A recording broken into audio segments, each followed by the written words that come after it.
Good afternoon, English 1301. Here's Dr. Williams talking a little tiny bit about the definition of extended definition. What does that mean?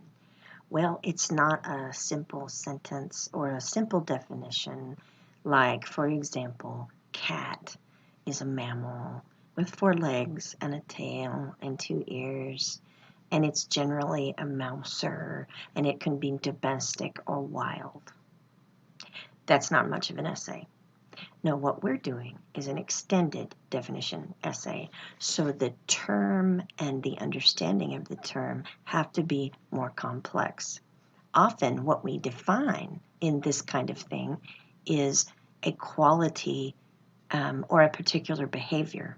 For example, we could talk about love. Love is actually more complex than people think. It could be love between 2 parents. It could be love between a parent and a child. It could be love between siblings. It could be romantic love. It could be a lot of things. So how do we make this essay work? An extended definition involves then lots of positive ideas about what the term means. Justice is. Love between parent and child is. Here's what it looks like. People who love one another behave like this. Again, that's called positive definition.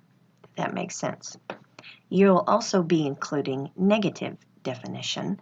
Extended definitions contain this. What love is not. What justice does not look like.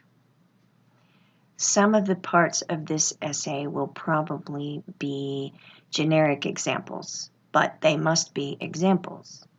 So after perhaps the student gets through with part of the definition, he or she will include, for example, in the recent trial of so-and-so, justice was, or justice was not done when.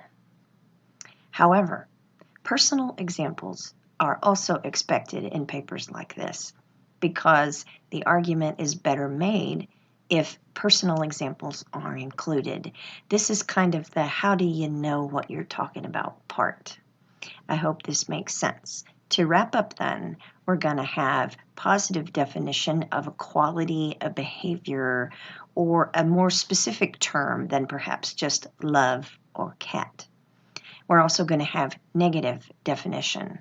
We're going to have plenty of examples, as many as we can get, generic and personal. We're going to have an introduction and a conclusion. I'll talk to y'all later. Thank you very much. Have a good rest of your day.